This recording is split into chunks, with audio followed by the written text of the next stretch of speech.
So before we start, can you all take out your laptops? Oh. Sorry. They won't have them. Oh, you don't have your laptops, okay. It's fine.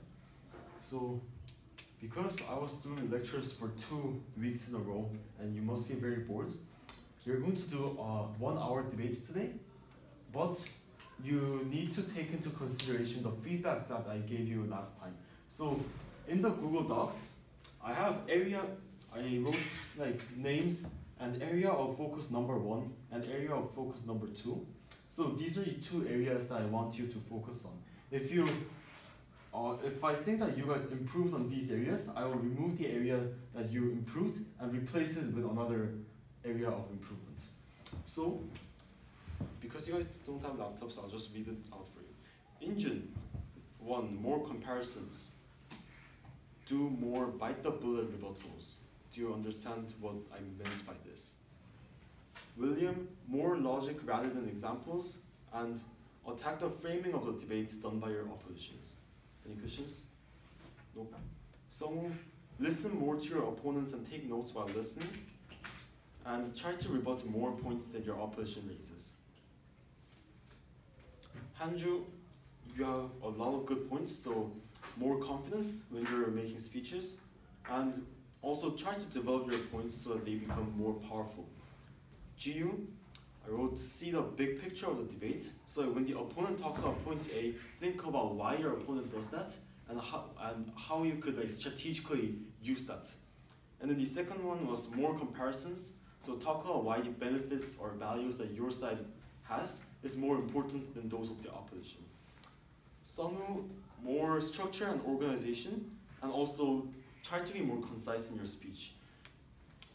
Because I noticed that you have some good points, but because of the length and because you kind of like overstretch them, they take away too much time, and oftentimes you have like time limits in competitions. So, but before we start, please focus on those 2 areas of improvement.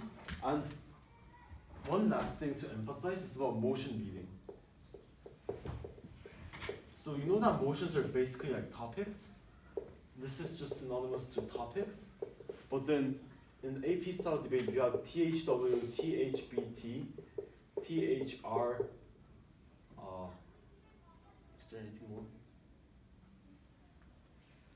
more? This house as something, something, something would. These 4 formats, based on what the motion starts with, this totally makes the debate totally different.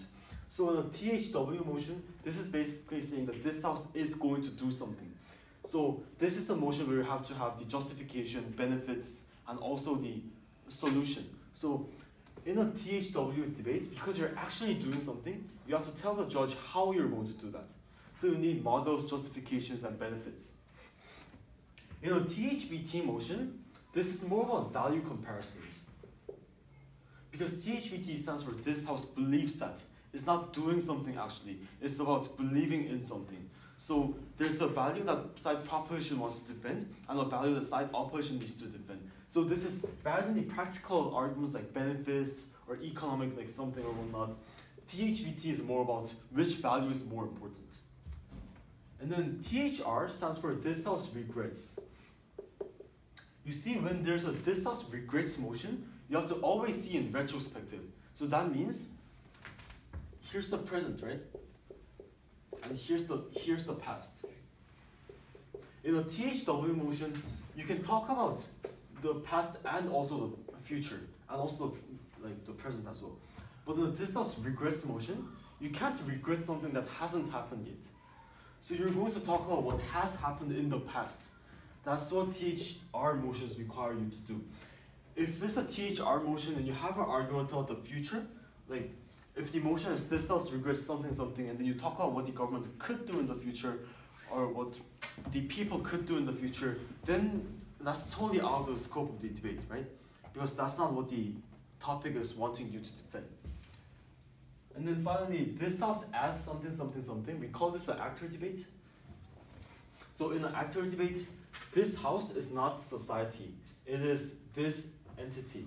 So as this house, as the let's say like as or NLC a student.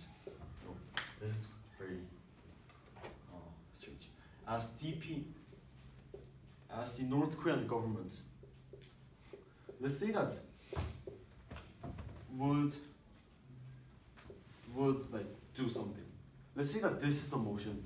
Then your arguments are going to be your arguments are going to be in the perspective of this entity. So you have to like really think about what this person or this government or this society is going to think about.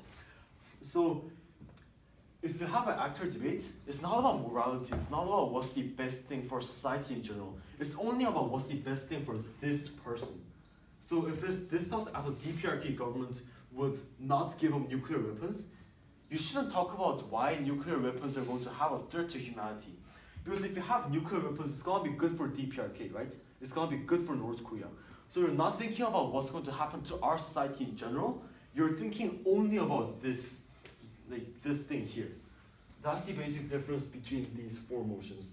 And that's why motion reading is quite important, because it totally makes the debate different. And then your cases should also become different based on what the motion starts with. So, please take these two things into consideration, motion reading and the two feedbacks I gave to you. To practice motion reading, you're gonna have 3 motions. Does everyone know how to veto? Does everyone know the veto process of motions? Okay, so we often have 3 motions because we don't want people losing debates because they're unlucky. So if you have motion number 1, to motion number 3, you rank it from the, okay. Yeah, you already know this, right? Okay. So you rank the motions from what you want to debate and what you don't want to debate. So if you are government and you rank it as number 1, 2, 3, then 1 means you want, this is the motion that's most favorable for you. 3 means this is the motion that you don't want to debate on. And 3 equals veto. So if there's a 3 on a single motion, then this motion is automatically crossed out. Opposition also does the same thing. So you prep in different rooms, right? So you first decide the vetoing, you first decide the numbers, and then you come together to make an agreement. So if government is 1, 2, 3, and opposition is 3, 2, 1, then because opposition ranks motion 1 as 3, this motion is also crossed out, right? Then you'll debate on motion 2. If something like this happens, does anyone know how we decide motions if this happens? You do rock, scissors, paper. So you can do rock, scissors, paper to decide between motion 1 and motion 2. So this is the basic vetoing process. And then the reason I tell you about vetoing process after motion reading is because based on the wording of the motion, the difficulty of the motion becomes totally different. So you have to take those things into consideration. So I think that's enough said, and I'll announce the motion shortly. Do you guys prefer choosing teams by yourself, or do you guys want me to split you into teams? It's going to be girls versus boys, isn't it? Oh, should we do girls versus boys? Shall we? Yeah, let's do them. We're going to win.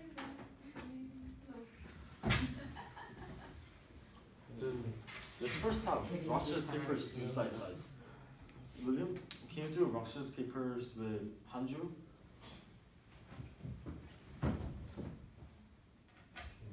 Which side do you want?